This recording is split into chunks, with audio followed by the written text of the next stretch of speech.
On voulait souhaiter la bienvenue à l'ensemble des intervenants, les remercier d'être présents ce soir, remercier le Rav Sadine qui a été l'initiateur de cette conférence et remercier également évidemment Michel Onfray, Rav Azoulay, Antoine Mercier. Et du colloque de la pensée juive dans la cité, c'est cette idée-là d'essayer de faire résonner, dialoguer des personnes, des penseurs, le plus opposés possible, pour qu'il puisse y avoir pas simplement un discours sur la possibilité de décrypter des vérités, mais un événement de vérité. Vous savez que étudier la Torah, il y a un principe, un adage talmudique qui dit kenetinata, c'est-à-dire que la Torah doit être étudiée comme au moment où elle a été donnée. Ça ne doit pas être un discours sur la vérité, ça doit être un événement de vérité, un événement qui reconduit l'événement métaphysique sinaïque. Alors on va pas le faire ça ce soir, enfin peut-être que oui, mais en tous les cas il s'agit par justement des confrontations amicales, bien entendu, d'idées, d'arriver peut-être à des fractures, à des découvertes réciproques sur des pensées, sur des sujets, des thèmes fondamentaux. C'est aussi de ramener, de revenir à des questions fondamentales qui me paraît aussi très important. Je voulais avant tout, avant de donner la parole à Antoine qui va mener ce débat, remercier Joël Mergui qui nous accueille et Jérôme Touboul qui vient de parler, qui nous accueille dans ce merveilleux lieu du Centre européen du judaïsme. Remercier le Rav Korchia qui peut-être viendra, mais il a un autre événement, c'est pas sûr qu'il vienne. Bien sûr, remercier Antoine Mercier Antoine Mercier étant un grand érudit du judaïsme et un journaliste absolument extraordinairement professionnel. Et je remercie de nous accompagner tout le temps dans toutes les démarches de colloques qu'on a fait. D'ailleurs, en Israël aussi, on a fait un colloque au Centre Begin il y a 3 ans, il y a 4 ans. Et bien sûr, le Rav Azoulay, qui est un ami et qui est aussi un extraordinaire rabbin. Je voulais aussi remercier Macha, qui est là, qui est la grande organisation. Moi, je n'ai donné que l'idée, mais la concrétisation de l'idée, c'est Macha qui a tout fait. Et l'équipe d'ICEJ et encore une fois, Gérard Toupoul. Je voudrais juste finir, remercier surtout Michel Onfray d'avoir accepté notre invitation. Et je voulais dire en public ce que je lui ai dit en privé. Je considère que Michel Onfray est peut-être et probablement le seul penseur, philosophe de sensibilité de gauche, qui a une ouverture d'esprit, qui n'est absolument pas soumis au politically correct, qui ne suit pas la pensée dominante et qui pense. Alors, on ne pense pas du tout de la même façon, je pense, mais il a ce courage, ce romantisme un peu anarchique que nous apprécions beaucoup. Moi, j'aime beaucoup ce style et je voulais encore une fois le remercier. Il ne s'agit pas ce soir de polémiquer, même autour du livre Dieu point d'interrogation, que j'aurais bien un point d'exclamation, est-ce que Dieu existe ou ne n'existe pas, les disputations médiévales, bien sûr, non plus court. Et d'ailleurs, il faut tout de suite le dire, essayer de prouver la réalité de Dieu, c'est nier Dieu dans le judaïsme, puisque la preuve étant tombant, s'inscrivant dans les catégories de l'être et le radicalement autre, lévinassien de la perception juive de Dieu fait qu'il est absolument impossible de prouver l'existence ou la non-existence de Dieu. Et donc on va plutôt, je pense, discuter d'horizons métaphysiques, spirituels, poétiques différents qui orchestrent le monde des idées de façon très différente. D'ailleurs, cette méfiance d'une réduction du divin au niveau de la preuve, Rachi, qui était un commentateur très très connu du Moyen-Âge français, un champenois français, les qualifiait de Agadot ve Elelim, des fables et des petits dieux, une sorte de réductionnisme de vouloir prouver ou de vouloir parler de Dieu qu'on pourrait manipuler conceptuellement. Et peut-être aussi qu'une forme d'athéisme dont se prévaut notre grand philosophe est une nécessité pour arriver au vrai monothéisme. C'est pas d'une idée à moi. Lévinas disait cela. Il disait qu'il faut déjà vider le ciel de toutes les fausses représentations du divin pour arriver à une vraie représentation du divin. Et en cela, je pense que le discours va être très, très fructueux. Et Antoine, je te laisse maintenant diriger les débats. Merci beaucoup, Rav Sadine. Merci donc à tous. Bon, effectivement, je crois qu'on peut qualifier cette rencontre d'exceptionnelle que nous vous proposons ce soir. C'est une rencontre qui se veut, je le dis tout de suite, mais je crois que c'est clair pour tout le monde, exemplaire sur le plan intellectuel, pour penser vraiment de manière argumentée, sans anathème. Bref, une rencontre qui est assez rare par les temps qui courent, où domine le politiquement correct et surtout la posture moralisante qu'on va essayer d'éviter. Rencontre donc avec l'un des penseurs français les plus en vue, même s'il est parfois mal vu par certains, pour ne pas dire ostracisé, Michel Onfray, et d'éminents représentants donc, de la pensée juive contemporaine, Michael Azoulay, Rabbin à Neuilly, Raphaël Sadin, qui est Roche Kollel à Jérusalem.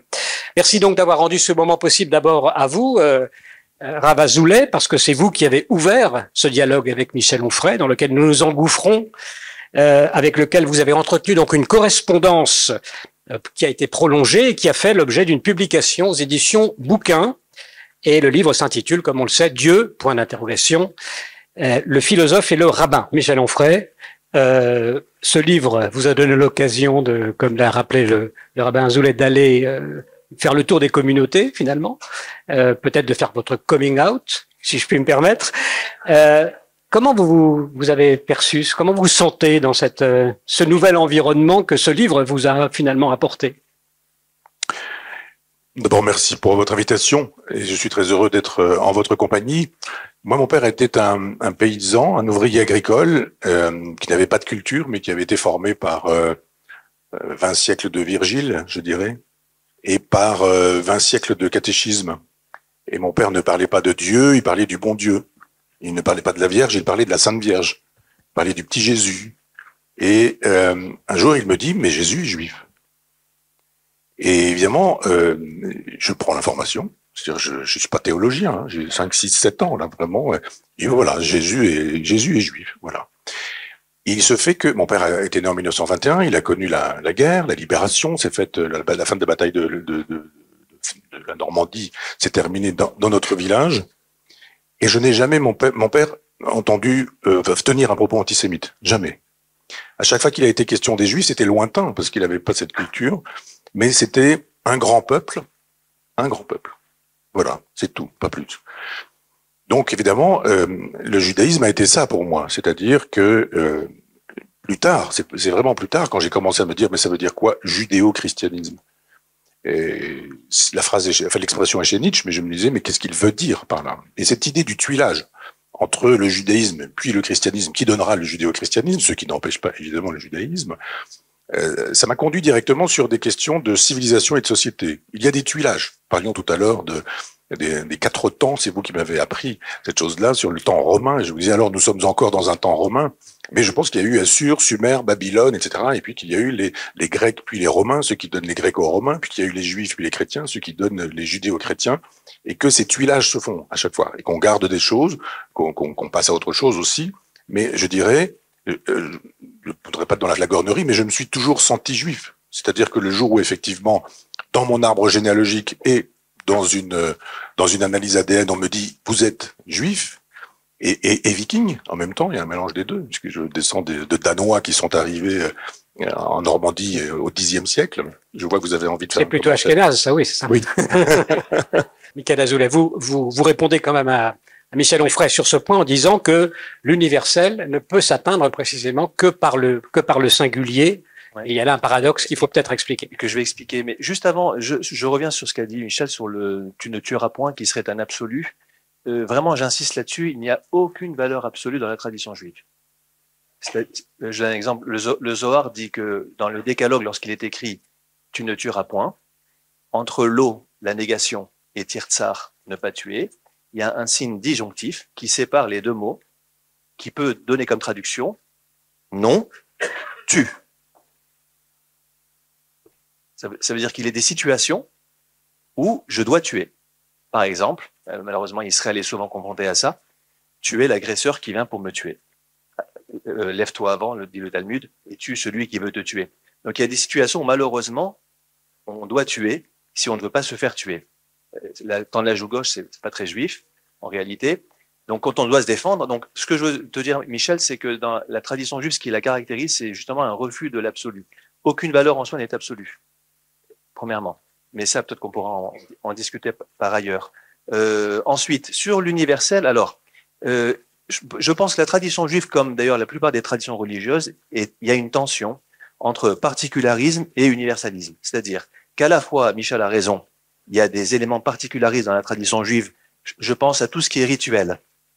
Comme dit une Maïmonide sur le verset de Deutéronome, la Torah est Moracha Kilat Yaakov. la Torah, la législation juive et l'héritage, la législation du Sinaï, mosaïque, et l'héritage de la communauté de Jacob. Donc Maïmonide explique que les lois juives, les mitzvot, les commandements ne concernent que le peuple juif. Donc ça, effectivement, c'est un particularisme, mais je crois que c'est vrai dans toutes les religions. Quand vous prenez même le christianisme, quand vous prenez les grandes croyances ou les grandes valeurs morales, il y a une dimension universaliste. Mais si je prends par exemple les rites chrétiens, beaucoup de gens sont rebutés par les rites musulmans ou les rites juifs, ça nous sépare. En fait, ça sépare le juif ou le chrétien de ceux qui n'adhèrent pas à ces rites. Donc, il y a à la fois dans les religions des valeurs ou des croyances qui ont une visée, une portée universaliste, mais il y a aussi des rites ou des rituels qui sont particularistes. C'est-à-dire qui ne s'adressent qu'à celui qui adhère à cette religion. Vous prenez la Torah, vous avez « tu aimeras ton prochain comme toi-même », je pense que ça parle à tout le monde. Ou alors la Genèse qui parle d'Adam et Ève, il ne s'agit pas du juif et du non-juif, il s'appelle de l'homme et de la femme avec un H et un F majuscule. Donc ça parle de la dimension de l'humain et pas seulement l'être juif. Donc il y a à la fois des textes qui renvoient à l'universel et des textes évidemment, notamment les commandements, qui renvoient à la dimension particulière du peuple juif. J'avais un professeur qui s'appelait le professeur Raphaël Drahi, Zichrono Livracha. Il a écrit beaucoup de livres. Moi, le livre qui m'a le plus apporté s'appelle Identité juive, identité humaine. Ça résume tout mon propos. En fait, dans ce livre-là, Raphaël Drahi essaie de démontrer que l'identité juive a l'air de se construire en marge, en opposition à l'identité humaine, et pourtant, paradoxalement, elle contribue à la construction de l'identité humaine. Un exemple qui donne que je trouve extraordinaire, les lois alimentaires. Tu vois, Michel, si on veut manger ensemble, c'est très compliqué. Parce que je mange cachère, toi tu manges pas cachère. Aujourd'hui, bon, c'est plus simple avec les restaurants cachère. Mais enfin, Michel peut manger cachère aussi. Hein, peut manger cachère aussi. Mais cela dit, la table est un élément de convivialité essentiel. Et c'est un des obstacles souvent entre juifs et non-juifs, c'est la question des lois alimentaires. Alors, Raphaël Drahi dit effectivement, la table nous sépare. Mais par exemple, quand j'étudie la symbolique, la signification des lois alimentaires, ben, je me rends compte que la manière dont je mange, ce que je peux manger, etc., donne à réfléchir, à penser qu'est-ce que c'est que l'être humain. Un petit exemple qu'il cite, il parle par exemple des bovins, des mammifères qu'on mange, qui doivent ruminer et avoir le sabot fendu. Explication symbolique, rumination, c'est la réflexion. Le sabot fendu, c'est le choix. Si je réfléchis, je peux choisir. Il faut avoir les deux conditions. Parce qu'il y a des gens qui réfléchissent très bien, mais qui font pas les bons choix. Ou des gens qui ont l'air de faire les bons choix, mais qui réfléchissent pas. Donc, Drahi explique, Zichrono Livracha, manger cet animal, symboliquement, c'est m'identifier, évidemment pas à l'animal, mais m'identifier en tant qu'être humain à ce que symbolise cet animal. Donc on voit bien ici les deux dimensions. Il y a à la fois un niveau de séparation concret dans le rite, les rites alimentaires, mais en même temps, quand je pense et je réfléchis les lois alimentaires, je me rends compte qu'il y a une dimension universelle en tant que contribution à définir ce que c'est l'être humain. Dernière chose, par rapport à la conversion aussi, c'est intéressant. On a beaucoup parlé dans le livre de la conversion au judaïsme. Et elle est possible, mais elle est très difficile.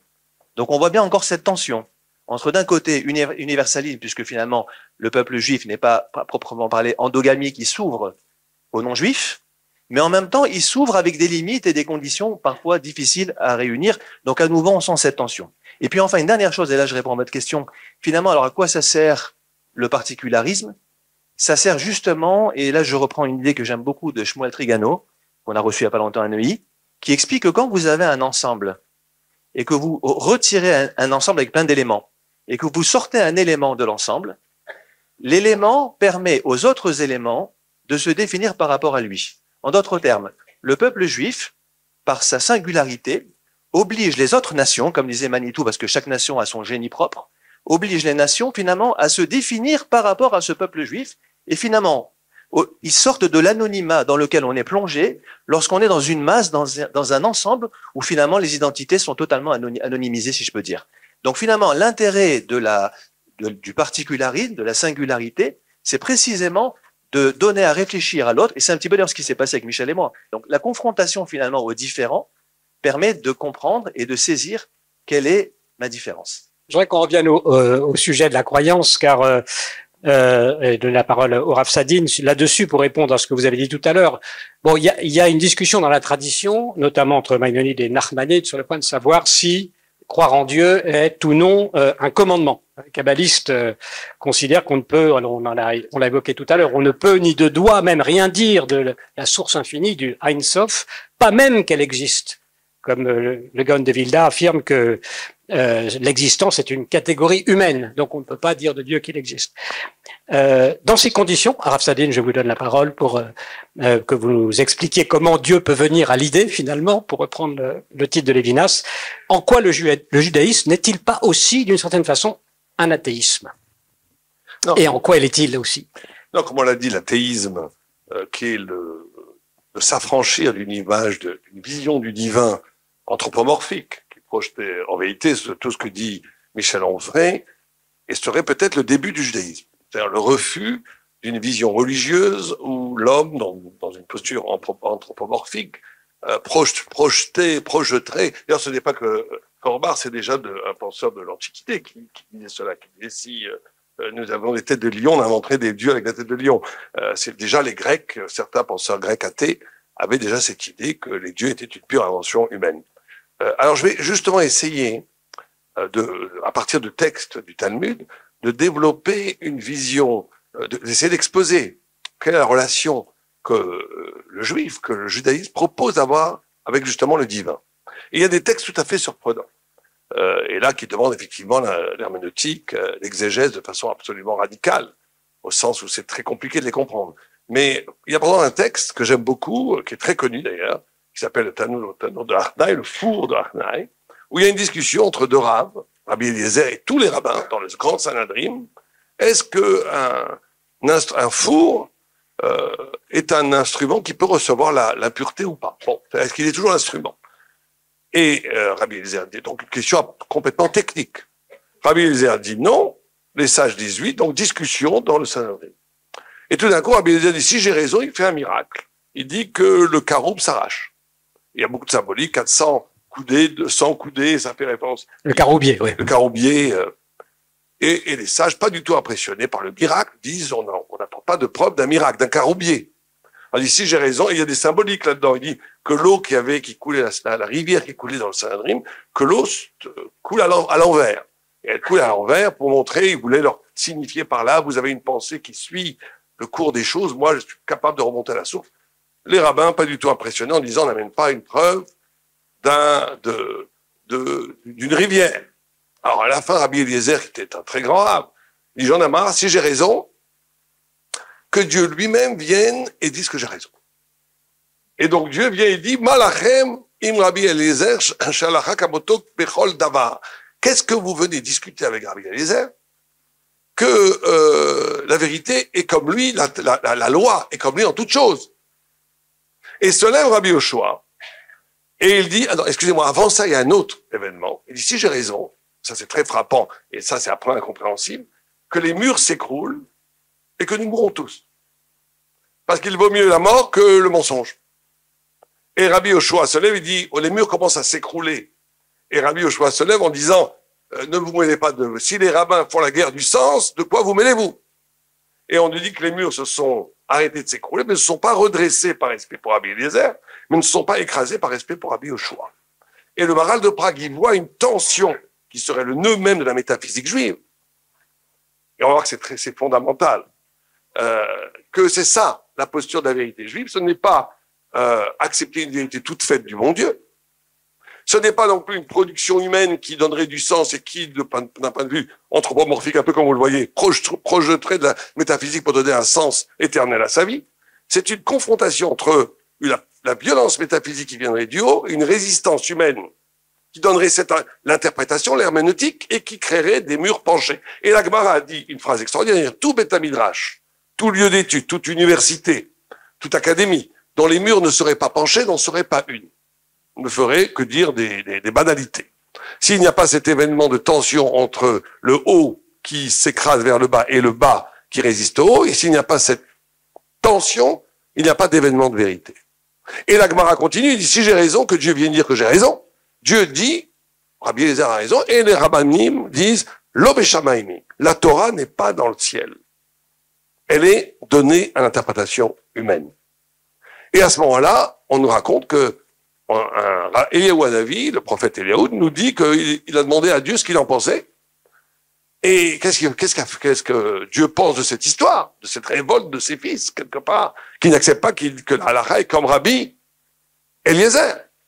Et il dit que Dieu disait, Nitzrou li banai, Nitzrou li banai. Ils m'ont vaincu mes enfants, ils m'ont vaincu mes enfants. Et certains lisent, en faisant un jeu de mots, non pas Nitzachon, vaincu, mais Netzach, éternité. Ils m'ont rendu éternel, mes enfants. Et il y a d'autres textes. Par exemple, comme Moïse rencontre Dieu, il lui dit, pourquoi tu ne salues pas, tu dis pas bonjour? Il dit, est-ce qu'un esclave dit bonjour devant son maître? Et Dieu dit, tu aurais dû me dire que je dois réussir ce que je dois faire. Dieu, le Tout-Puissant, dit à Moïse, tu aurais dû me bénir. Il y a des textes où le rabbin bénit Dieu. Il y a des textes, il y a un texte incroyable, un midrash, je peux vous dire très rapidement, où Dieu aime être vaincu. Parce que on dit que Dieu n'est pas comme l'homme. L'homme veut être un vainqueur. Dieu aime être vaincu par ses enfants. C'est pour ça qu'on dit Menatseach dans le Tehilim. Et donc, ce que je veux dire par là, pourquoi je convoque ces midrashim, c'est qu'on assiste en vérité à une métaphysique où on est très très loin du dogmatisme, on est très très loin du père fouettard qui est là pour nous imposer des choses ou instrumentalise l'humain pour le servir. On est dans une relation dialectique entre la révélation et le génie intérieur humain qui produit un concept radicalement nouveau et inédit qu'est la parole talmudique. Et c'est fondamental parce que il m'apparaît, là, on va pas être d'accord. Vous avez fait quelque part la critique du religieux, moi je ferai la critique de l'athéisme. Parce que si on est vraiment absolument matérialiste, et que le monde est composé en réalité que de matière, et que la sophistication de la matière, à un moment donné, a produit de l'intelligence, de la culture, et de la religion et de la spiritualité. Et j'ai toujours été étonné, je suis un grand amateur de grands poètes comme Aragon, Breton, où il y a une génialité poétique absolument extraordinaire, et une idéologie marxiste absolument matérialiste. Et je trouve que ça ne va pas ensemble. Dans la mesure où, à un moment donné, si on est véritablement honnête avec soi-même et qu'il n'y a rien d'autre, alors je sais très bien qu'il y a eu des livres de Sartre et d'autres, d'essayer d'édifier une éthique sans Dieu, et je ne reviens pas non plus à la question de Dostoïevski, qui dit que si Dieu n'existe pas, tout est permis. Non, je comprends très bien qu'on peut être athée et être éthique, et vous en êtes un exemple. Mais je crois que si on va au bout des choses, il y a quelque chose d'absurde, en tous les cas de triste. Si, je ne comprends pas très bien, si tout est matérialiste, si tout est matière, s'il n'y a pas de résonance, alors est-ce que la production littéraire, la production artistique, la production poétique, la production philosophique a un sens? Et si elle a un sens complètement dans une conjoncture qui est tellement subjective, tellement qu'elle est en contradiction avec l'aspiration d'absolu, à la source même de toute production artistique, poétique et spirituelle. Et je pense que l'idée de résonance, et c'est là où je ne suis absolument pas d'accord avec vous, on peut effectivement élaborer une pensée où la spiritualité ne serait que le produit de la peur de l'homme. Mais on peut aussi imaginer que ce n'est pas un hasard si toutes les civilisations et toutes les sociétés, même les sociétés les plus primitives, ont cet élan vers le divin, ont cet élan vers la conscience de l'éternité, et que si ce n'est que des stratégies pour perdurer de façon illusoire, ça paraît tout à fait un peu absurde et ridicule. Et surtout, je pense que la notion de résonance, c'est-à-dire que ce qui est en moi correspond à quelque chose d'objectif à l'extérieur de moi, me paraît fondamental. Que sinon, on est dans une sorte de posture presque masturbatoire intellectuellement, où l'homme ne fait que produire des choses qui ont, en absolu, n'ont aucun sens. Ou ont un sens tellement relatif et subjectif qui n'a pas de sens à l'aune de l'aspiration de l'absolu qui est à l'origine, d'après moi, de toute véritable production, production intellectuelle, spirituelle et poétique et artistique. Alors là où je vous rejoins, par contre, c'est le Talmud ne fait que ça, c'est, vous avez une pensée aussi nietzschéenne, c'est de dire oui au réel, ne pas créer les arrière-mondes. Je pense que le Talmud, vous savez que le Talmud se confond tout le temps. Il y a plusieurs textes dans le judaïsme, il y a la Kabbalah qui est le nom, qui est dans la métaphysique absolue, mais le Talmud, qui est l'étude principale de l'étude juive, est perpétuellement en confrontation avec le réel. Et refuse justement les arrière-mondes. Pas parce qu'il y a, mais elle refuse les arrière-mondes, non pas parce que le monde est réduit à sa matérialité, mais parce que, en disant véritablement un vrai oui au monde, le grand oui donné à la vie, au monde, sans créer des arrière-mondes qui t'empêchent de vivre la vie et qui ne font qu'illustrer le manque de courage à vivre l'être et le réel, c'est d'essayer de voir dans le réel lui-même la trace de ce qui, dans le réel, est plus grand que le réel. Et d'ailleurs, c'est très intéressant, je ne vais pas du tout en parler maintenant, mais celui qui étudie un peu la physique, surtout la physique quantique, il y a des choses, maintenant, aujourd'hui, on ne peut plus être matérialiste comme on était avant. On ne peut pas croire que la matière n'est que des corpusculaires et qu'on sait très bien qu'au cœur même de la matière, il se passe des phénomènes métaphysiques qui ne veulent absolument pas dire que Dieu existe, pas du tout, c'est pas des preuves, mais en tous les cas, on ne peut plus être matérialiste comme on l'était avant. Parce qu'on voit très bien que le fond de la matière se passe des ruptures absolument extraordinaires, où avec des principes où la particule est en même temps indivisible. Oui, c'est très intéressant. Comment elle interagit avec celui qui la regarde, comment une particule qui est séparée en deux, si vous la peignez en rouge, à 10 000 millions de kilomètres, l'autre réagit aussi. Donc il y a des rapports au-delà de l'espace et du temps. Et donc on voit bien qu'il y a un physicien que je connais qui m'a dit, on a beaucoup parlé avec lui de ça, il m'a dit oui, tu as raison, aujourd'hui on est obligé d'être matérialiste de façon métaphysique. Bon, je trouve que c'est une pirouette, mais on peut plus être matérialiste comme avant. C'est une pirouette, mais en tous les cas, on voit très bien si on va au bout. J'aime bien cette image du chat. C'est une image que j'ai inventée, que je trouve qu'elle représente très bien les choses. Et donc, il s'agit de faire des sauts ontologiques, de déniaiser l'esprit humain. Il ne s'agit pas de créer des arrière-mondes. Prenons un chat. Un chat me regarde lire, d'accord? J'imagine, on ne sait pas très bien ce que pense un chat, mais j'imagine qu'un chat, il me dit, mais qu'est-ce que c'est que ce fou de bonhomme qui reste une demi-heure sans manger la feuille? Il est fou. Bon, alors moi je lis. Mais lui, il croit que je suis fou. Tout d'un coup, il dit, mais il n'est pas fou ce bonhomme. Je vois très bien, ils sont intelligents, les hommes, ils construisent des voitures. Ah, j'ai compris. Il mange par les yeux.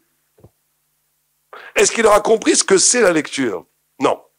Mais il va essayer de comprendre au niveau de ses facultés cognitives, qu'ont les chats d'ailleurs, mais il ne pourra pas dépasser ce niveau cognitif. Or, toute l'aventure de l'esprit judaïque, et je pense de l'esprit philosophique authentique, c'est d'être aussi en soupçon par rapport à ses propres capacités de penser, et d'être capable chaque fois d'essayer de déceler dans le réel lui-même, dans la parole elle-même, dans les pensées, dans les concepts eux-mêmes, une résonance qui m'affranchit de l'évidence d'une pensée qui ne peut pas aller très loin. Donc, effectivement, et je pense que vous l'avez fait avec Michael, quand on parle de l'ouverture de la mer Rouge, le symbolisme de tout cela, la possibilité du miracle existe comme en vérité enjeu existentiel. On voit des miracles psychologiques dans l'éveil d'une pensée, l'éveil d'un amour qui n'était pas trop impossible. On voit des choses, on ne veut pas réduire l'existence à l'évidence cognitive du premier degré. On est obligé à un moment donné, trouver d'autres portes, d'autres accès, qui sont l'essence même, qui résonnent avec la possibilité et la grandeur humaine. Et je finirai juste avec une dernière idée qui me paraît essentielle, et que je pense que celle-là, on va être d'accord. Je tiens à souligner qu'il y a une exception au judaïsme par rapport à toutes les autres religions. Il y en a beaucoup. Mais celle-là est très importante, surtout aujourd'hui. C'est que on a dans le monde, ou bien une pensée libérale, où chacun peut penser ce qu'il veut, chacun fait ce qu'il veut, et la liberté de conscience établie par les Lumières, qui est fondamentale. Et on a de l'autre côté une sorte de mouvement religieux intolérant qui coupe la tête à ceux qui ne croient pas comme vous. Bon. Bien entendu, pour le judaïsme, ces deux postures sont négatives. Peut-être la deuxième pire que la première, bien sûr, mais les deux sont négatives. Le judaïsme a inventé quelque chose que j'appelle le coup de génie du judaïsme. Savez-vous que d'après la Torah, il n'est pas prévu de législation au temps où la Torah aurait pu avoir le pouvoir. Je peux aller devant le grand Sanhedrin à l'époque où le grand Sanhedrin avait le pouvoir et dire je ne crois pas en Dieu. Si vous, Michel Onfray, avez été devant les grands, vous avez dit moi je ne crois pas en Dieu, c'est tout ce que vous racontez c'est du baratin, ça vaut rien, on ne vous fera absolument rien. Il n'est pas prêt, et je pense, je ne vais pas très vérifier, mais en tout cas, j'en connais pas d'autres, que c'est la seule religion où il n'y a pas de coercition à la croyance. Par contre, on nous dit, mais c'est pas parce que c'est pas grave. C'est pas parce que tu penses que tu es, c'est très bien, comme la pensée libérale. Non, pas du tout. C'est parce que c'est tellement grave et là je mets un peu de pression pour la discussion, c'est tellement essentiel la croyance. Bon, j'aime pas le mot la croyance, non, mais d'accord, j'aime bien votre traduction de confiance. C'est tellement essentiel le rapport à l'éternité, en réalité. C'est tellement essentiel le rapport à la vérité qu'aucun autre homme, même le grand Sanhedrin, n'a le droit d'interférer dans ton rapport à la vérité, au divin. C'est entre toi et Dieu. Et donc, tu n'as aucun être homme, et ça assure la liberté de conscience. Sans cela, il n'y a pas de liberté de conscience. Et une croyance qui est imposée est une aberration pour le Talmud, parce qu'elle nous dit, ça voudrait dire que tu crois parce que tu as peur de l'homme, et donc tu n'as plus aucun rapport avec le divin. Donc c'est absolument nul. Il est absolument essentiel qu'il y ait liberté de conscience, et qu'il y ait le libre arbitre de choisir, ou de ne pas choisir, une affiliation à l'éternité, au divin, à la vérité radicale. Cependant, ça ne veut pas dire du tout que c'est innocent. Ça veut dire que c'est tellement essentiel qu'il est impossible que ça ne soit pas entre toi et l'absolu.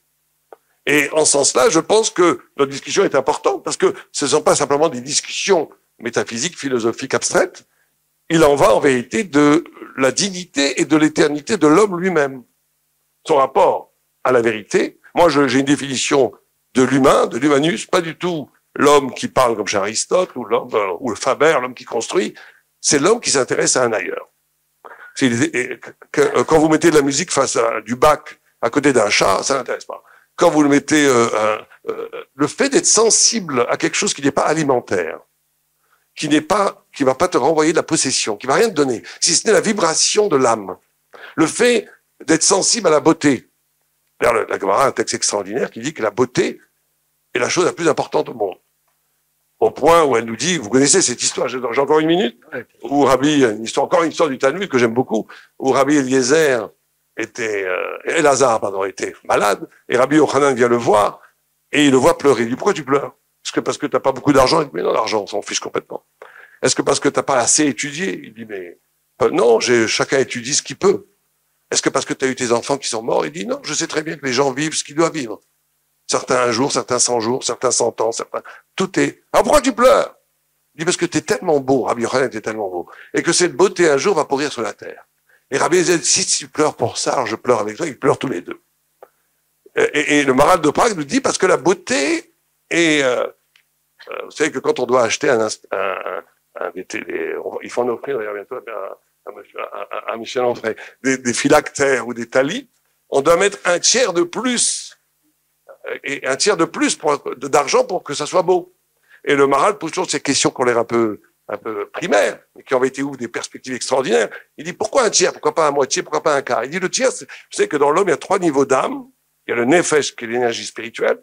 Il y a le roi, qui est l'énergie de la parole. Et il y a la neshama, traduit par âme, tout est âme, par le pouvoir de la pensée. Et il dit, la beauté, c'est au niveau de la neshama. Parce que la beauté, c'est la vibration.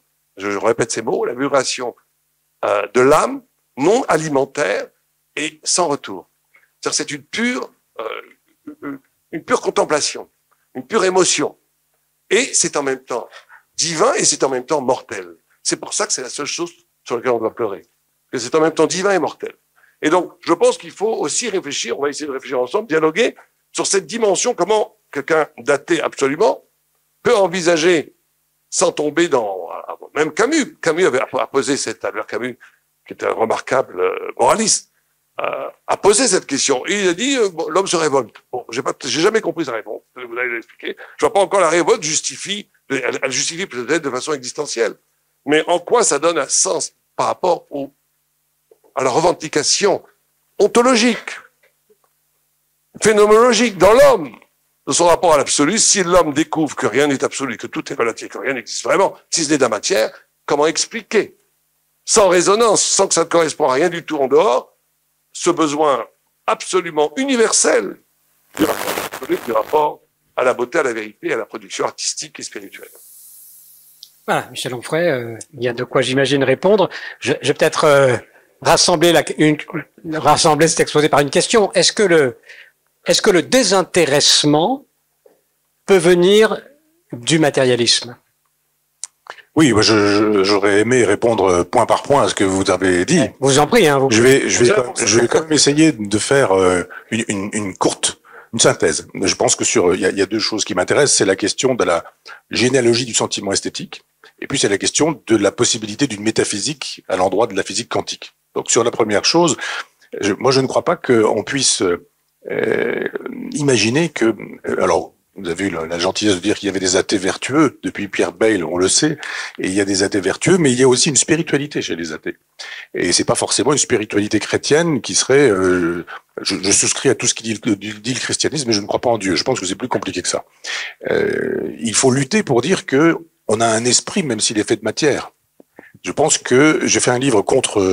non, c'est un autre livre auquel je songeais, mais j'ai voulu faire un livre un jour sur la dénégation. Je parlais tout à l'heure du sentiment qu'on a devant un cadavre. C'est ce qui fait qu'on dit je ne souscris pas à ça, je ne veux pas. Il y a chez nous, dans notre cerveau, une partie reptilienne qui fait fonctionner la dénégation et qui nous dit, devant cette évidence d'un mot cruel, la mort par exemple, j'invente un arrière-monde dans lequel ça me sera nettement plus agréable. Et j'avais trouvé, je cherchais quelque chose qui puisse montrer la dénégation. Peinture, musique, une fable, et je ne trouve pas. Et puis un jour, une nouvelle traduction de Don Quichotte paraît. Moi, j'ai eu du mal avec la lecture de la Pléiade. C'était un texte qui traduisait dans un français du XVIIe. C'était pas forcément facile. Et là, Jacqueline Risset, je crois qu'il fait une traduction magnifique. Et je me dis, mais voilà le grand roman de la dénégation. Don Quichotte, qui a été élevé au roman de chevalerie, sort et il est accompagné de Sancho Panza, c'est le lourdeau, la panse. Et il voit les fameux moulins et il nous dit il y a des chevaliers qui nous guettent. Et Sancho Panza dit pas du tout, c'est pas des chevaliers, ce sont des moulins. Et l'autre dit enfin tu comprends rien d'un rien, etc. Ce livre est génial parce qu'effectivement c'est le roman de la dénégation. Nous sommes doués d'un pouvoir de dénégation. Freud disait ni la mort ni le soleil ne se regardent fixement. C'est parce que justement la mort ne se regarde pas fixement qu'on a un regard en biais qui rend possible le jugement esthétique, le jugement de goût ou ce que nous appelons la beauté. Moi, je crois que l'art ne s'est jamais posé le problème de la beauté. Jamais. Nous avons dit plus tard, c'est beau, c'est pas beau, ça me plaît pas. Qu'est-ce qu'on fait avec la fontaine de Marcel Duchamp? Elle est belle, elle est pas belle. Vous voyez, ça fonctionne pas. Qu'est-ce qu'on fait avec les peintures de la préhistoire? Elles sont belles, elles sont pas belles.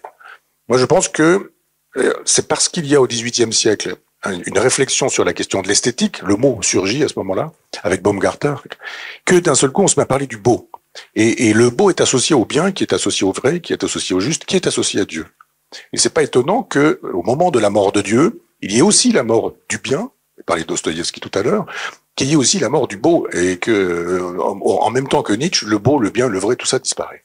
Donc je pense qu'on peut reprendre à moindre frais la question de l'esthétique en disant arrêtez de chercher de la beauté. On l'a cherché tardivement, précédemment. Il s'agissait juste de trouver une voie qui nous mène à ce que nous ne voulons pas voir. Il faut que nous soyons là pour trouver un autre monde. Et la généalogie de l'autre monde, c'est la généalogie de l'esthétique. Donc on va se mettre à faire un peu de bruit. Et on va inventer la musique. Il va y avoir un roseau cassé, puis il va y avoir du vent dans ce roseau, puis ça va faire une espèce de sifflet, puis les roseaux vont pas être cassés à la même hauteur. Et on se dit, tiens, il y a le bruit des oiseaux le matin, quand on se réveille. Il y a le bruit du ruisseau qui passe. Et à un moment donné, les hommes vont essayer de reproduire ça. Ils inventent la musique comme ça. Ils sont en train de refabriquer une voie d'accès à un monde qui leur échappe et dans lequel ils aimeraient pénétrer. Qu'est-ce qui se passe dans cet arrière-monde que nous avons créé parce que nous n'acceptons pas le principe de la mort, la vérité, la réalité de la mort. Et l'esthétique, ça n'est jamais que la voie qui conduit par la musique, par la peinture, par la littérature, par l'invention d'un Aragon ou d'un Éluard dont vous parliez tout à l'heure. C'est-à-dire qu'on peut être effectivement marxiste, totalement matérialiste, mais dire qu'il y a dans l'âme humaine, je dirais, et bon, le cerveau, ou l'âme, pour moi c'est la même chose, mais il y a dans le cerveau cette puissance de la dénégation qui fait que face à la mort que nous ne voulons pas accepter, nous inventons des voies qui nous permettent de conduire vers quelque chose, vers un au-delà, à l'évidence. Mais c'est un au-delà de l'immanence. La transcendance est dans l'immanence. Ça, c'est pour aller vite sur le premier sujet, on pourrait développer, mais j'ai fait un livre qui s'appelle Les raisons de l'art pour essayer de montrer que à aucun moment les artistes ne posent le problème du beau. Lisez les correspondances des artistes. On peut démarrer aux plus anciennes, celles qui nous restent, par exemple, enfin au 16e, 17e, mais aussi les correspondances de Daniel Buren, par exemple, aujourd'hui, en passant par celles de Cézanne ou de Picasso. Il se pose des problèmes techniques. Jamais il n'a dit je vais essayer de faire une belle toile, ou j'ai rendu un beau visage. J'y fabrique pas du tout. Ils ont des problèmes techniques. Le cubisme, c'est comment est-ce que je fais avec une surface plane. Si je veux que la surface plane restitue la totalité de l'être, ben je déplie et puis voilà, j'invente le cubisme. Et voilà pourquoi Cézanne passe pour un grand peintre. Pour les peintres, pas tant parce qu'il a peint, mais parce qu'il a dit. quand il a écrit, qu'il a questionné la vérité de la peinture, la vérité dans la peinture, ça donne le titre d'un livre de Derrida, comme vous savez, les intellectuels adorent, parce que d'un seul coup, on aborde la question de biais. On n'aborde plus la question de l'essence, de la quintessence de l'esthétique, on aborde la question de la beauté et on est de la vérité ou de la justice ou de la justesse, etc. Je crois que chaque époque fabrique une esthétique pour parvenir à ce monde qui nous résiste. Qu'est-ce qui se passe après la vie ou après la mort? Pour le coup, c'est la même chose. Qu'est-ce qui se passe après, quand on est mort? Et que c'est à partir de ce moment-là qu'on retrouve. Moi, j'ai eu la chance de visiter Chauvet et Lascaux, les vraies grottes. Et je vous assure que quand on est à 10 centimètres à Chauvet d'un dessin de mammouth qui a été fait avec un morceau de bois brûlé, avec un charbon, on voit le dessin, pas de repentir, et on voit surtout au pied la poudre qui est tombée et qui est restée là, juste ici. Et là, on se dit, mais ils ont fait quoi en faisant ça? Il n'a pas dit, je vais faire un joli mammouth. J'ai envie de faire ça va faire une belle carte postale plus tard, dans le musée, on va pouvoir vendre ça. Pas du tout. Ils sont dans des logiques. Alors, les plus récentes découvertes sur la question de la préhistoire, c'est qu'il y aurait eu un monde chtonien, un monde sous terre, et que ce monde chtonien, il serait monté à la surface et qu'il serait passé par les cavernes et qu'on aurait saisi à ce moment-là ce qui serait sorti, un grand récit, un premier grand récit, et que on aurait donc fixé sur le mur les histoires qu'on pouvait se raconter avec des genres de pense-bêtes, en fait. Parce qu'effectivement, l'esthétique, c'est l'art d'aller voir ce qui se trouve en lisière ou au bord du sens. Ce qui m'amène à ma deuxième remarque sur la question de la métaphysique, de la physique quantique. Moi, je suis d'accord avec vous, c'est considérable et on est ébranlé par les découvertes ou les propositions, du moins, de la physique quantique. D'abord, elle assure de l'existence des plurivers, des multivers. Il y a une infinité de mondes. La physique quantique le dit. Il y a des gens qui... Je dis qu'elle le dit pendant que d'autres disent que ça n'est pas vrai. Vous le dites. Alors, je continue sur ce sujet-là parce que certains disent que ces univers, ils sont coexistants et coextensifs. Donc, pluralité des univers dans l'espace, mais ça peut être aussi pluralité des univers dans le temps. C'est-à-dire que nous pourrions vivre ici et maintenant dans plusieurs mondes. C'est ce que dit la physique quantique. C'est ce qu'elle n'interdit pas de penser. Si vous mettez votre bain moussant ce soir dans la baignoire et que ça se met à gonfler, que vous avez des bulles partout dans la salle de bain et puis après dans le couloir, puis dans votre maison et puis dans le quartier, dans la ville où vous habitez et puis sur la planète entière et puis ça va au-delà jusqu'au imaginez aux limites de l'univers que vous ayez des bulles partout. Chaque bulle est un univers. Chaque bulle est un univers. Et c'est-à-dire que dans chaque univers, il y a des configurations physiques qui ne sont pas les mêmes. C'est-à-dire que nous avons une physique ici qui n'est pas la physique de la bulle d'à côté. Et j'imagine bien que plus loin, c'est encore plus compliqué. C'est-à-dire que quand vous disiez fort justement tout à l'heure que parfois vous avez des interactions entre deux instances qui sont séparées et qui sont interactives. Comment? Ce qu'on sait, c'est qu'on ne sait pas, mais qu'on le constate. Vous avez la possibilité avec la physique quantique de dire le fait que je regarde interagit sur ce que je regarde et modifie ce que je peux voir. Chose étonnante. Parce qu'on commence à ouvrir juste un petit peu et en disant cet univers, il me permet de temps en temps, probablement, alors moi j'ai des hypothèses sur le rêve, quand même mystérieux le rêve, on pourrait imaginer qu'il y ait des voies d'accès à des mondes comme ça, du sentiment de déjà vécu. Des fois on est là puis on se dit mais j'ai l'impression d'avoir déjà vécu ça, de cette situation, il me donne l'impression que j'ai déjà vécu ces gens, que je les ai déjà vus, ces phrases que je les ai prononcées, etc., etc. Et je pense que vous savez évidemment que la métaphysique, elle arrive quand quelqu'un est en train de classer les œuvres d'Aristote, que tout est classé. Alors il a écrit sur tout Aristote. Et à un moment donné, il y a deux, enfin la physique, la métaphysique, et on dit mais où est-ce que je peux mettre ça? Où est-ce que je peux classer ça? On dit il y a la physique, mais ça à côté de la physique, métaphysique, au-delà de la physique. Et je pense que tant que la physique n'avance pas, la métaphysique prend la place. C'est-à-dire que plus la physique avance, moins la métaphysique, prend de place. De sorte que métaphysique, ontologie et religion entretenant une relation très intime, je pense que quand on arrivera à des compréhensions de la matière, du fonctionnement de la matière, l'essentiel du monde est constitué de matière noire et on ne sait pas ce qu'est la matière noire. Je crois qu'il y a la question peut-être qui se pose à ce niveau-là de l'extériorité, c'est-à-dire que il faut savoir qu'est-ce qu'on appelle quelque chose qui est situé radicalement à l'extérieur de toute chose et qui permet à la matière ou à l'existence d'avoir un rapport différent, même si cette extériorité donc n'est pas forcément à raisonner par la science, puisque par définition, elle est posée comme étant extérieure. Peut-être que Nature Afsadine vous dire un mot. Oui, j'ai pas vraiment entendu de Michel Onfray la réponse sur le fait que sur le concept de résonance, sur le concept que je ne peux pas imaginer. Alors cette façon de tout expliquer par rapport à une sorte de frustration et de peur de la mort, d'après moi, c'est du réductionnisme. Je le dis très amicalement, mais je pense que c'est du réductionnisme. Alors, je pense que ce n'est pas assez élaboré de croire que le génie humain, la poésie, la spiritualité, la philosophie, la littérature, tout ce qui fait de la grandeur de l'homme n'est là que parce que l'homme aurait peur de la mort et s'est obligé d'inventer des arrière-mondes. Et plus que ça, je pense aussi que d'un point de vue ontologique, ça va d'un point de vue essentiel, il apparaît que on ne peut pas expliquer le mystère de l'humain, le mystère de l'intelligence. Vous savez qu'il y a un texte dans la Kabbalah qui pose cette question, presque des neurosciences, qui dit comment se fait-il que l'homme pense? Et pourquoi la matière ne pense pas? Et la réponse que donne le Zohar, en vérité, c'est que réfléchir, même en français, c'est un reflet. Ça veut dire l'homme n'est pas spirituel parce qu'il pense. Il pense parce qu'il est spirituel. C'est la réponse du Zohar. Ça veut dire quoi?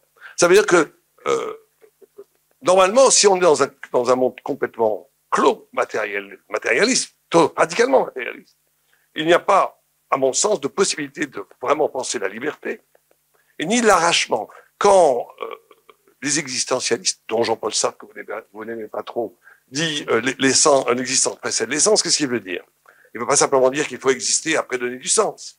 Il veut dire, c'est un peu philosophique, mais c'est très important, il dit que le stance, c'est-à-dire qu'il faut sortir du stance, il faut sortir de l'être pour arriver à la liberté du penser.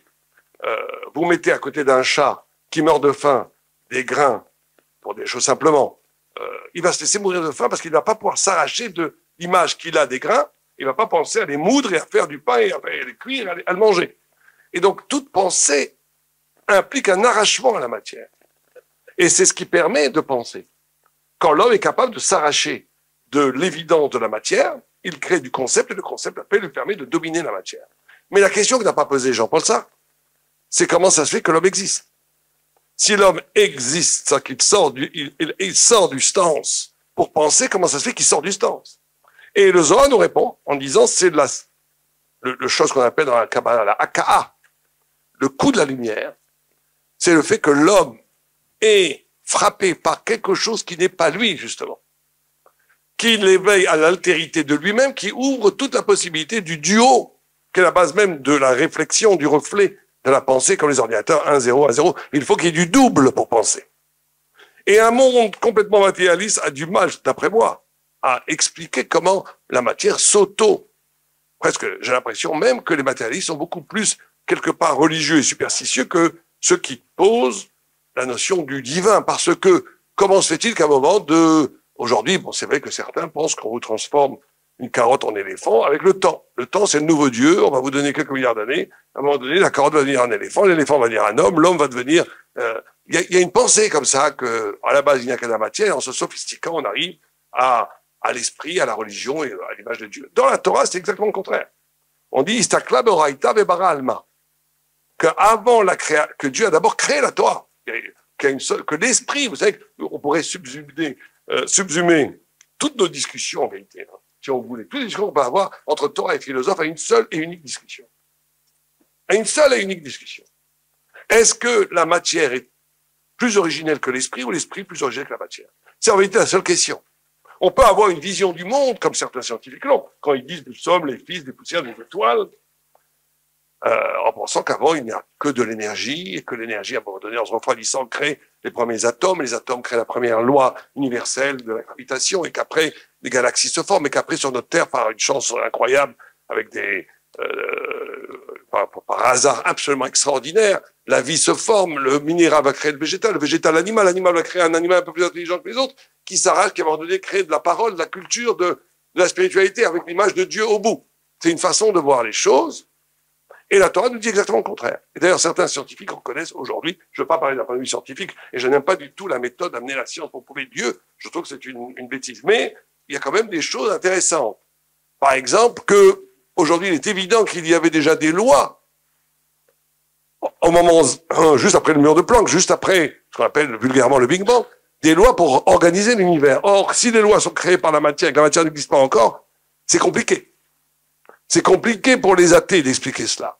Comme c'est très compliqué pour expliquer aux athées d'expliquer que sur les 100 milliards de galaxies, il est prouvé aujourd'hui que dans n'importe quelle galaxie, l'atome est exactement la même structure, avec le noyau et les électrons qui tournent autour. Si le monde était le fruit du chaos et du hasard, il n'y a aucune raison que dans des galaxies complètement différentes, il y ait la même structure physique. Mais on pourra toujours trouver des réponses. C'est pour ça que. Mais ce que je veux dire par là, c'est une seule chose, c'est qu'on peut subsumer en vérité nos discussions à celle-là.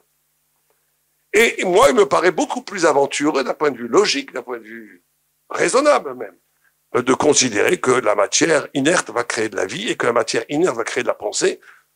Ce saut ontologique me paraît tout à fait bizarre. Et qui, pour moi, est de l'ordre de la croyance.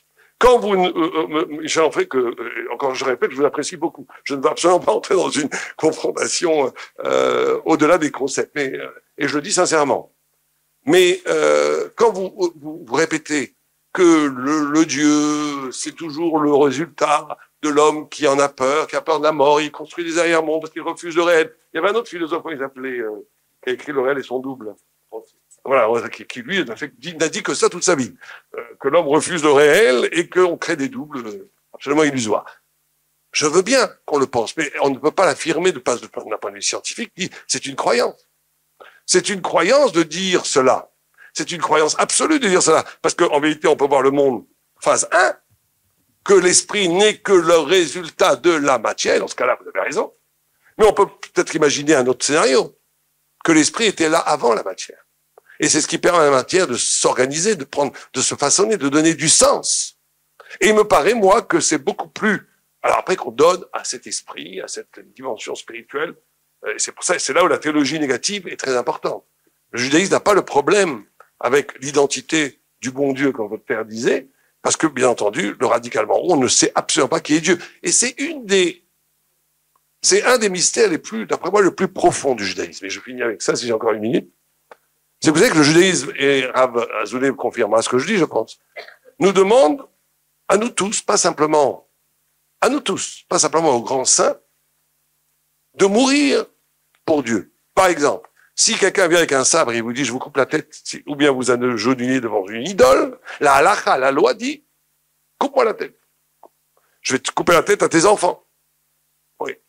Je vais couper la tête à ta belle-mère. Allez-y. Non, c'est-à-dire qu'à un moment donné, d'accord. Donc on doit un amour, comme il y a écrit dans le pasuk, de toute ton âme jusqu'à donner ton âme. Bon, sacrifice. Mais d'autre côté, on te dit tu ne peux pas connaître Dieu. Tu ne peux jamais savoir qui il est. Et j'ai posé, ça m'a beaucoup travaillé cette question. J'ai posé la question à des très grands, des sommités. Personne n'a donné une réponse satisfaisante. Certains disent, si quelqu'un te donne à manger tous les jours, tu vas l'aimer. Oui, mais tu vas pas l'aimer jusqu'à la mort. Si quelqu'un me mettait sur ma boîte aux lettres tous les jours 1000 € dans ma boîte aux lettres pour que je puisse m'acheter, je serais très reconnaissant, mais est-ce que j'aurais de l'amour pour lui? Donc comment est-ce qu'on peut combiner cette idée d'amour d'un être tellement radicalement autre, qui est au-delà de toute immanence, qui est la transcendance absolue, qui fait que je dois quand même l'aimer? Comment peut se poser, comme dirait Freud, comment peut s'inscrire cet amour sur cet objet qui n'en est pas un? Et la réponse que j'ai humblement trouvée, je ne l'ai pas trouvée ailleurs, mais je laisse ouvert. Je pense que c'est parce que c'est ça la chance de l'homme spirituel. C'est que l'homme qui n'est que le fardeau, la vision paulienne qui a tellement faux sur le judaïsme, la vision paulienne où, vous savez, qui a écrit Harut ala luchot, graver les tables, la loi gravée sur les tables. Et la Talmud s'amuse à dire, ne lis pas Harut, lis Herut, liberté.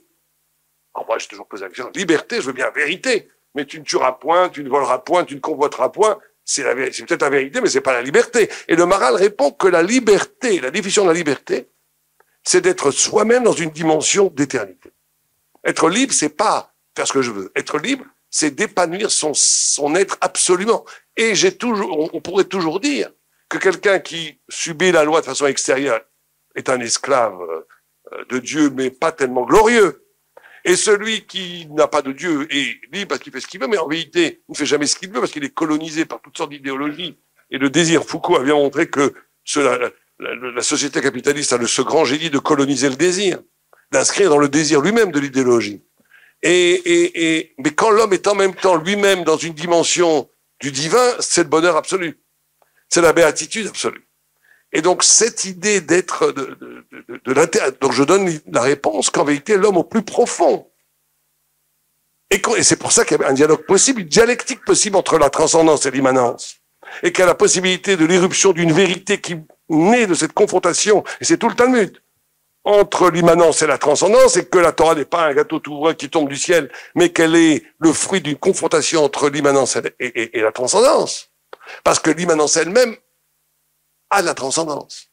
Parce qu'au cœur même de mon identité la plus profonde, il y a un reflet de Dieu.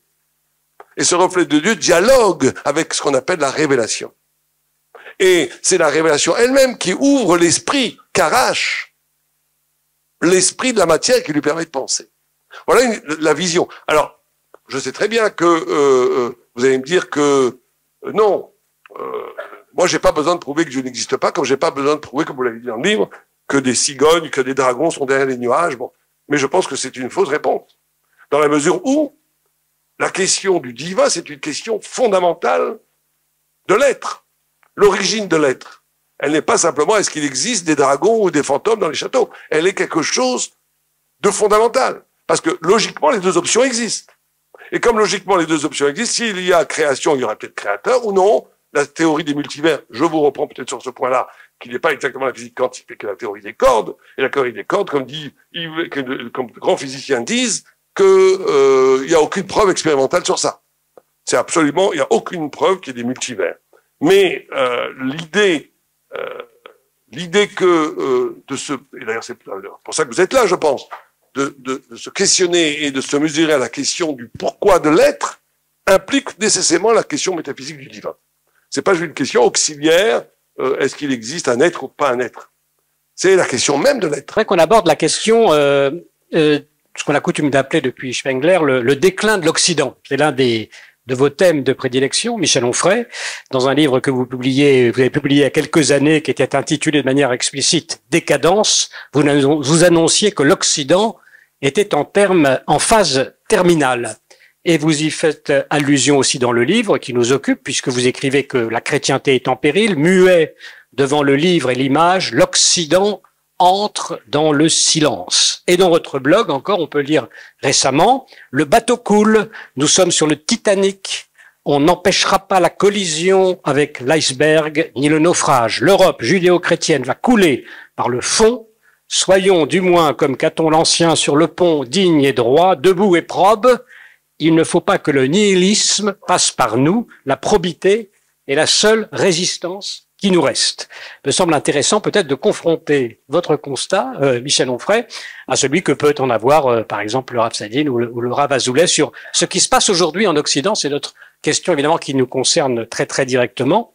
Peut-être, Michel Onfray, vous pouvez nous rappeler sur quoi repose ce constat et aussi pourquoi ce constat posé, vous n'êtes pas conduit à adhérer au nihilisme, malgré tout.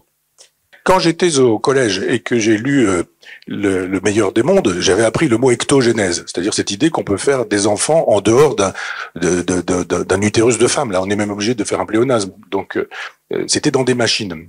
Et on faisait des enfants dans des machines. Fiction, science-fiction. Actuellement, en Chine, on est capable de faire des ectogénèses, c'est-à-dire de fabriquer des enfants dans des couveuses, l'équivalent de couveuses, pilotés par intelligence artificielle. Donc, c'est-à-dire, et là, il y aurait plein d'autres histoires à raconter, hein, mais toutes ces lois-là, évidemment, elles sont antichrétiennes. Et à partir du moment où on commence à avoir des lois qui contredisent la morale chrétienne, alors ça veut dire effectivement que le christianisme ne fait plus la loi, il ne fait plus l'éthique, il ne fait plus la juridiction, il ne fait plus la pensée, et je pense simplement que nous disparaissons, que le judéo-christianisme disparaît. Et qu'en même temps, ce qui se joue actuellement, c'est une autre civilisation, pour le coup, universelle, planétaire, état total et universel, et en même temps, civilisation totale et planétaire. Et c'est le transhumanisme. C'est ce qu'on nous vend. actuellement. Alors ça, c'est franchement post-chrétien. Même si le schéma, il y a le grec reste sur le latin reste, enfin, les civilisations, elles se tuilent et il reste un certain nombre de choses. Tout ce qui est millénariste, tout ce qui est apocalyptique, tout ce qui est puritain, ça génère aujourd'hui le transhumanisme avec la pensée wokiste, avec la pensée de la déconstruction. On voit bien comment tous ces gens-là travaillent à détruire des identités nationales, des peuples, des façons d'être, des façons de faire, en disant mais nous sommes dans un univers, il va falloir le quitter. C'est-à-dire les grands projets d'Elon Musk, c'est pas compliqué, c'est Neuralink, puçage du cerveau des humains. Alors il commence à travailler sur des singes, sur des porcs, puis sur des singes, puis là il est en train de vouloir travailler sur des humains. Puçage. C'est-à-dire que on serait connecté en permanence sur Internet et avec la fameuse intelligence artificielle, de ChatGPT par exemple, se met à penser à notre place. Et on nous dit mais de quoi vous allez avoir besoin de lire par exemple La Recherche du temps perdu, puisque votre cerveau pourrait connaître La Recherche du temps perdu que vous n'auriez jamais lu. C'est-à-dire qu'on sait aujourd'hui faire des souvenirs de choses qu'on n'a pas vécues. On s'est fabriqué chimiquement. C'est là qu'on est dans la matière aussi. Hein. C'est-à-dire qu'on peut constituer aujourd'hui chimiquement des souvenirs de choses qui n'auront pas été vécues. Alors, il est bien normal qu'on puisse supprimer des souvenirs de choses qui auront été vécues. C'est-à-dire, ah, vous avez lu des livres dangereux, vous allez me supprimer tout ça. Et on efface. L'idée qu'aujourd'hui nous serions nos datas, ça pose la question de l'âme aujourd'hui. Hein, cette idée que nous ne serions que les datas, les traces laissées de manière numérique, et que ces traces numériques pourraient se trouver engrangées via des ordinateurs quantiques dans des cerveaux pour faire de telle sorte que nous puissions conditionner à penser. Parce que qui conditionne? Il y a quelqu'un derrière qui vous dit ce qu'il faut penser. Les fameux ChatGPT, là, il y a une intelligence naturelle derrière l'intelligence artificielle. Elle est programmée. Donc, je pense que c'est la grande civilisation planétaire qui est, d'une certaine manière, puritano-californienne. Ça se passe sur la côte ouest des États-Unis. C'est le vieux monde, c'est le vieil Occident judéo-chrétien qui disparaît au profit de ce vers quoi nous allons. Neuralink, c'est ça. SpaceX, c'est ça. C'est-à-dire la possibilité de partir dans l'espace en disant nous allons quitter cette Terre, elle va devenir inhabitable à cause d'un réchauffement climatique qui est prévu. L'astrophysique fait la démonstration que dans 4,5 milliards d'années, le Soleil explose et que notre planète, elle disparaît. Donc si on veut sauver les humains, il va falloir qu'on quitte cette planète pour vivre ailleurs. Musk, il travaille à ça. On achète une Tesla aujourd'hui, on travaille à l'intelligence artificielle. Toutes les données que nous fournissons à la voiture qu'on a quand on a une Tesla, ça contribue à faire de telle sorte que nous laissions nos datas, etc. Ça veut dire que l'immortalité... Et laisse aussi simplement... ça, c'est l'instrument de domination majeur. L'instrument de domination majeur. C'est-à-dire tout ce qu'on donne comme information, les informations qu'on regarde, les messages qu'on envoie, tout ça est gardé. Et on est capable aujourd'hui donc de disposer d'une âme numérique qu'on est capable de mettre soit sur des corps qui sont des corps d'avatar, soit éventuellement sur des cerveaux. C'est-à-dire que Bergson définit le rire comme le mécanique plaqué sur du vivant. C'est sidérant que la définition du rire, ce soit la proposition faite par le transhumanisme de plaquer du mécanique sur du vivant. C'est-à-dire que le jour où on aura la possibilité de pucer des cerveaux humains, franchement, et qu'on aura l'autorisation, je pense qu'actuellement en Chine ça se fait, et qu'il s'est passé des choses à Wuhan qui font la démonstration que le transhumanisme, ça les intéresse, eux, eh bien, en compétition avec les États-Unis, bien sûr, beaucoup d'argent à faire, avec la réification de tout, quoi. L'idée qu'on puisse faire des gestations pour autrui, des procréations médicalement assistées, acheter des enfants, vendre des enfants, permettre à des hommes de devenir des femmes, à des petits garçons de devenir des filles à l'âge de 8 ans, ou vice-versa, etc. Tout ça, c'est post-chrétien. Donc je crois que le christianisme ne l'aurait pas rendu possible. Le christianisme n'est plus puissant sur ce terrain-là, et ça avance. Je vous dis, quand on a un projet de loi qui permet de dire... La question de la sexualité entre l'homme et l'animal n'est pas problématique, nous disent les antispécistes. Ils disent le problème, c'est la douleur. De l'animal. De l'animal. Si on fait souffrir un animal, la sexualité, c'est non. Si on le fait pas souffrir, la sexualité, c'est oui.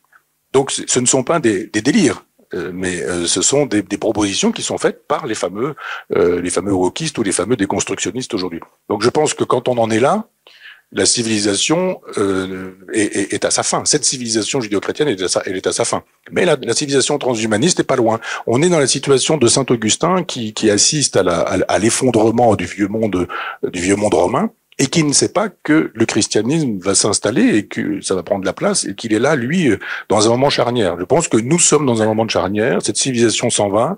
Et on a affaire à des enfants souvent illettrés, qui ne lisent plus, qui sont tout le temps sur leur téléphone et qui ne savent plus ce que signifie avoir une bibliothèque. On en parlait tout à l'heure, c'est-à-dire 70% des gens sont incapables de classer chronologiquement judaïsme, christianisme, islam.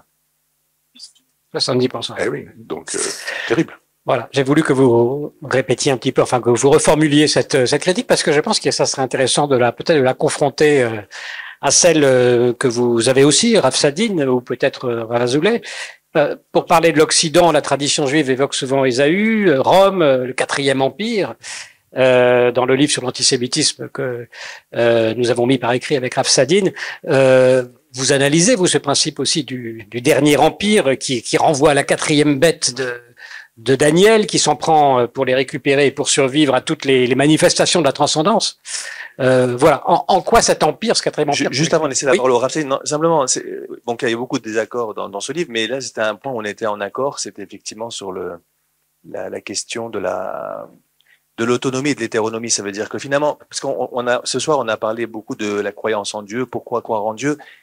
En fait, finalement, pourquoi croire en Dieu? On a beaucoup parlé du besoin de donner du sens à la vie, etc., ou à la mort. Mais je crois que on a une autre réponse ce soir à cette question. Et dans le livre, on en parle. C'est que il y a un besoin de transcendance pour mettre des limites, justement, à la toute-puissance de la volonté humaine. Je crois que c'est ça qui est important de dire ce soir. C'est que si parce qu'on parlait des commandements, des mitzvot, qui paraissent, tout à l'heure, Rav Sadine parlait de la loi qui est gravée ou la loi qui donne la liberté. Effectivement, il y a le problème aujourd'hui, c'est qu'on est dans une autonomie toute autonomos, on crée notre propre loi, il n'y a plus de limites. Et comme on est dans un monde occidental de plus en hyper individualiste, donc finalement, j'accepte plus une loi commune, collective, et je crois que c'est peut-être une des forces des traditions religieuses et du judaïsme, c'est ce sens du collectif. On peut pas être juif sans communauté. On peut pas vivre son judaïsme seul. Même l'étude de la Torah, on n'étudie pas la Torah seul. On a besoin du binôme ou de la contradiction, contradiction qui me permet de comprendre le texte à travers une autre vision qui est la mienne. Donc, je crois que un des apports essentiels du judaïsme et qui est issu du christianisme, c'est précisément de nous insérer dans un lien collectif. Et, Michel va bientôt parler de ce sujet avec Sonia Mabrouk, qui a écrit un très beau livre justement sur ce sacré qui nous relie. Et donc cette disparition du sacré, elle engendre ce à quoi on assiste aujourd'hui, qu'a décrit Michel. Je rajouterai aussi aujourd'hui toutes les questions de genre. J'ai ma femme qui est anatomopathologiste. Tous les jours, elle reçoit des seins de jeunes filles, qui changent de sexe. Et pas à un âge avancé, 15, 16 ans, qui font le choix de dire je me reconnais pas dans le sexe qui est le mien, à un âge où on n'a peut-être pas encore vraiment, n'est pas encore vraiment sûr de ce que l'on est, de son identité. Et ça, c'est quelque chose que l'on constate tous les jours. Et il y a des pays où de plus en plus on va vers un âge de plus en plus, 16 ans, j'ai entendu dans certains pays, où on va permettre maintenant à des enfants de changer de sexe, concrètement avec opération, etc. Et voilà, donc c'est qu'il y a même une remise en cause aujourd'hui, une remise en cause du sexe biologique qui est nié. Et aujourd'hui, je le vois avec les jeunes, il y a cette difficulté de se définir. Qu'est-ce que c'est qu'un homme? Qu'est-ce que c'est qu'une femme? Donc il y a toute une déconstruction. Alors je dis pas que ça a que du mauvais. La théorie du genre, elle a eu aussi l'avantage de remettre en cause peut-être aussi les rôles qu'on a donnés aux femmes et aux hommes et qu'on les a assignés à certaines fonctions qui étaient plus parfois par idéologie ou parfois des fois on peut même passer on fait dire aux religions. Donc il y a aussi un avantage des théories du genre, c'est aussi de faire attention. Ne faites pas passer pour la loi ou la religion ce qui est de l'ordre de la civilisation ou des mœurs. Voilà. Mais ceci étant dit, il y a tout ce problème de déconstruction des identités qui est quelque chose d'absolument redoutable. Alors Michel et moi, peut-être pour des raisons différentes ou des référents différents, on considère effectivement que les religions, étymologiquement, nous permettent de nous relier les uns aux autres, ont justement, à mon avis, énormément apporté au monde dans lequel nous sommes pour essayer de garder des repères. Aujourd'hui, je crois que ce dont nous souffrons, et dont souffrent les nouvelles générations, c'est de l'absence de repères. Et les traditions, avec leur transmission, alors c'est vrai, on nous dit archaïque parce qu'on s'arc-boute sur certains principes, etc. Mais ces principes sont essentiels pour permettre à nos civilisations de durer. Voilà. Je laisse la parole à Rav Sadine. Merci. Donc Rav Sadine, peut-être, je crois que ce serait intéressant que vous repreniez ce constat sur l'Occident. Mais Michel Onfray a eu des propos sur l'avortement très intéressants, qui correspondent complètement à la vision du judaïsme. la commercialisation du corps. Quand je parlais de courage tout à l'heure, le courage de s'élever aujourd'hui contre des avortements de confort, c'est très courageux parce que c'est tellement. Moi, j'ai fait une vidéo sur l'avortement qui était vraiment basée sur des arguments et j'ai reçu une avalanche de critiques, mais pas un seul argument, à part des insultes, aucun argument. Et donc, effectivement. Mais ceci dit, peut-être, il y a quelque chose, la théorie du genre. Vous savez qu'Adam, en hébreu, se dit Adam. C'est Aleph, Dalet, même. Qui est une anagramme de Méhod, l'excès. Ça veut dire qu'effectivement, il y a dans l'humain une possibilité d'excès et de ne pas être réduit à son biologisme. Et que quand on dit et vous avez raison de dire que dans la théorie du genre, il y a comme une révolte, une réduction de la biologie féminine ou masculine à partir et de créer des structures sociales ou historiques qui assignent la femme, par exemple, à la cuisine ou l'homme à la guerre. Bon, c'est vrai que ça existe métaphysiquement, que l'homme et la femme ne sont pas réduits à leur corps et que l'homme a une liberté pratiquement totale de s'autodéfinir, existe et est reconnu par la Torah. Et c'est là où le principe de résonance est très important, dont je parlais avant. C'est vrai que l'homme peut décider d'être ce qu'il veut, mais il est quand même été créé comme un homme ou comme une femme, et comme un être singulier. À quoi renvoie cette singularité? Est-ce qu'on peut la faire dialoguer avec un sens, une essence, quelque chose à advenir avec? Non pas deviens toi-même comme le fameux adage des philosophes grecs, mais au contraire peut-être faire advenir ce qu'il n'a jamais encore été. À cause du méhod, à cause de cet anagramme que l'homme est capable de tout, mais en respect avec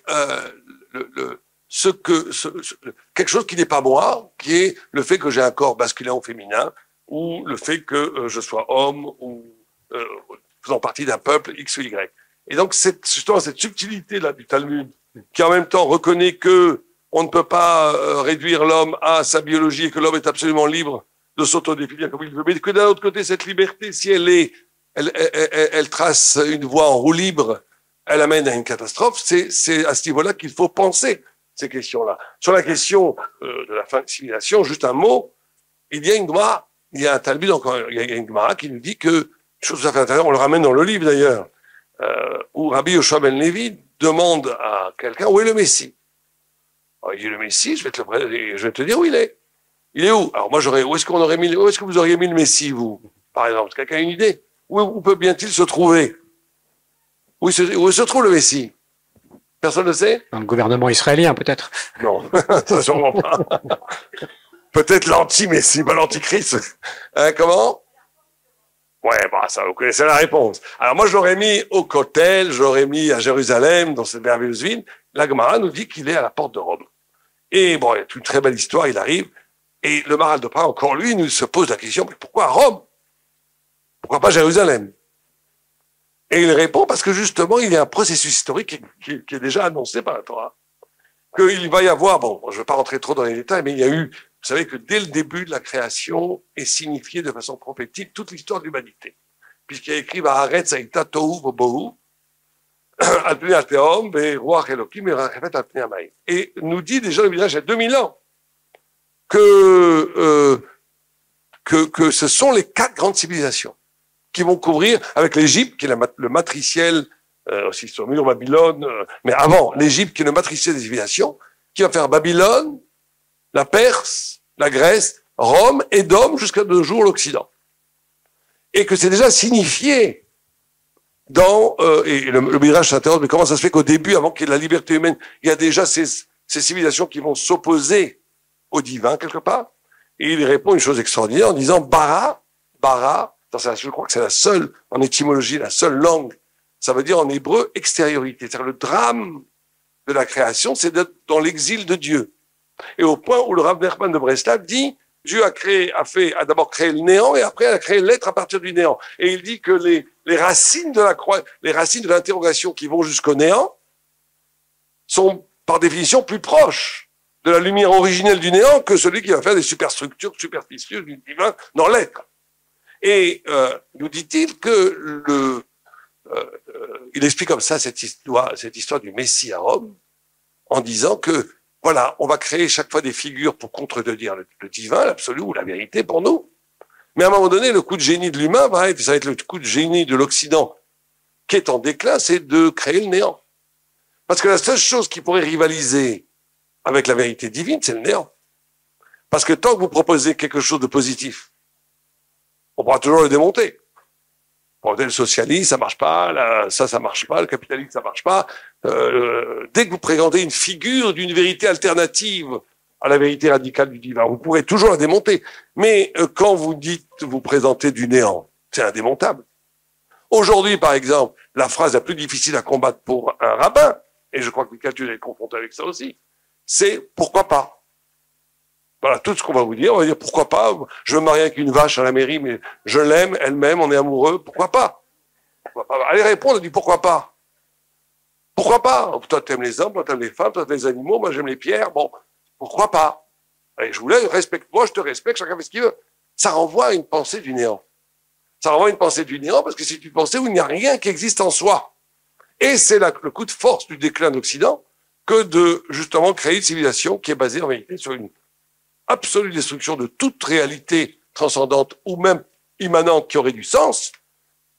Et je pense que ce qu'il y a derrière, c'est effectivement les principes de domination à partir de la machine et de permettre le grand commerce international de se développer, parce que s'il n'y a pas de valeur, tout est permis et ça favorise énormément le grand marché. Et donc, on est ici effectivement victime d'une politique idéologique de colonisation de l'esprit et des corps de l'humanité pour asservir l'humain de façon extraordinairement sophistiquée, puisque ce n'est plus maintenant le fascisme évident qu'on va abattre, c'est la colonisation du désir, du plaisir et de la pensée à partir du néant et de la technologie. Et pourquoi cette civilisation-là dure aussi longtemps, finalement, 2000 ans, alors que les autres empires sont tombés plus rapidement? Ça, c'est déjà, on rentre un peu dans le discours religieux, c'est parce qu'elle est justement celle qui accouche du Messie à partir de ce néant. Parce que le Messie apparaît dans le néant à Rome, oui, j'ai pas fini la réponse, parce que tant qu'il y a des formes de vérité, paradoxalement, elles font écran à la vérité radicale qui doit arriver dans l'esprit eschatologique. Mais quand il n'y a plus rien, alors peut apparaître cette lumière. C'est comme une faille qui va permettre la faille de l'apparition. Mais là, bon, on est dans des discours plus religieux, il nous faudrait beaucoup plus de temps pour développer cette idée. Je vous ai entendu dire une chose une fois dans une de vos interviews, notamment en ce qui concerne vos rêves. Ça m'a profondément troublé. Et j'ai d'ailleurs pas compris comment vous n'étiez pas aussi troublé que ça par ce qui vous est arrivé. Je le dis en deux mots, je sais pas si vous avez envie de le redire, donc je vous donne juste à quoi je pense, l'histoire de votre belle-mère. Voilà. Ça m'avait marqué parce que je me suis dit, cet homme qui se refuse à croire, alors ma question c'est celle-là, est-ce que parfois vous avez... Non. Mais je vais répondre à votre question et pour l'assemblée qui ne sait pas à quelle histoire vous faites référence.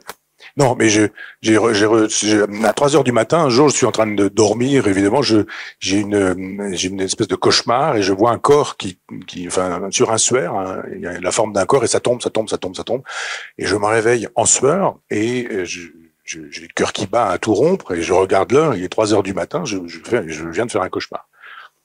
Et je reçois un coup de fil à 7 heures du matin, c'est mon beau-père, donc à l'époque, et donc puisque donc j'ai perdu ma compagne, mais qui m'appelle et qui me dit, elle s'appelait Jeannette, ma belle-mère, elle dit voilà, Jeannette est morte cette nuit à 3 heures du matin.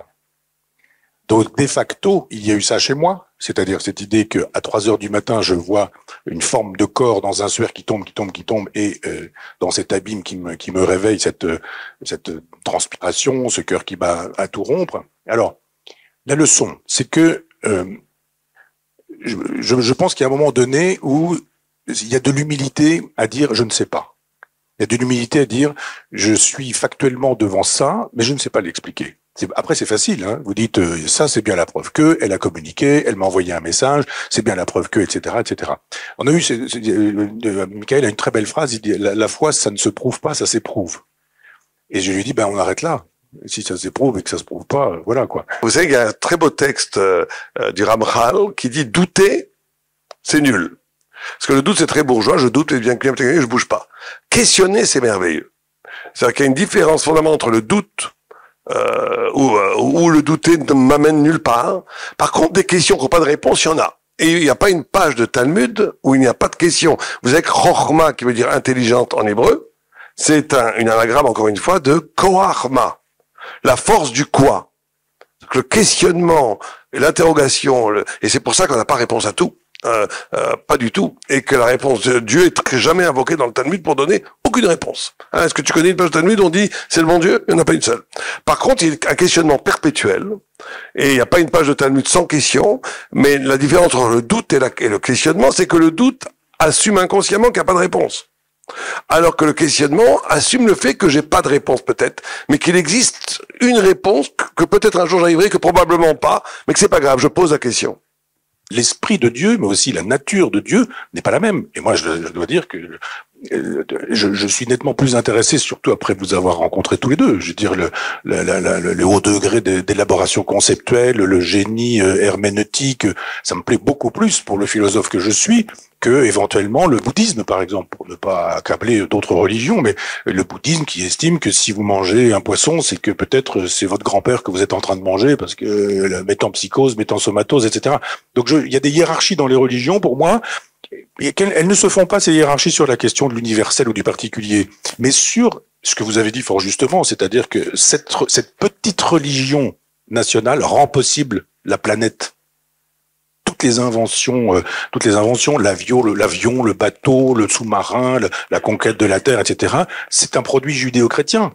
C'est pas les musulmans qui ont inventé l'ordinateur. Ce sont pas les bouddhistes qui ont inventé le vaccin. Donc, si vous faites effectivement une généalogie de tous les bénéfices de la technique dont on parlait tout à l'heure, et vous avez les judéo-chrétiens et beaucoup des juifs.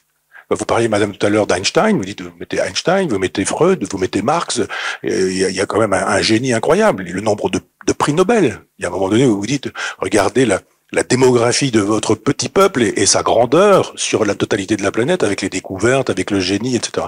Il y a un grand peuple, et finalement, l'important, c'est ça. Je finis juste en vous disant à tous merci d'être là, en remerciant encore une fois le Rav Azoulay et Michel Onfray d'avoir participé à ce colloque. Bravo. Et je finirai juste aussi sur la dernière réflexion de Michel Onfray. Je crois que on ne doit pas confondre l'histoire de la perception de Dieu par les hommes et Dieu lui-même. C'est vrai, bien entendu, qu'il y a énormément de façons de percevoir le divin, et on pourra en faire l'histoire, mais c'est pas l'histoire de Dieu, c'est l'histoire de la perception des hommes de Dieu.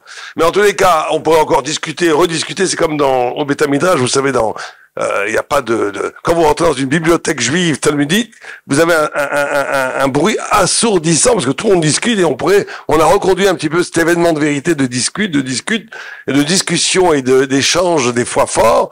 Et je remercie encore une fois tout le monde et Michel Onfray et Azoulay et Antoine Mercier qui a été parfait. Et rendez-vous l'année prochaine. Déjà, la salle est devenue une grande yeshiva, tout le monde parle et part. Donc, merci à tous. Rentrez bien.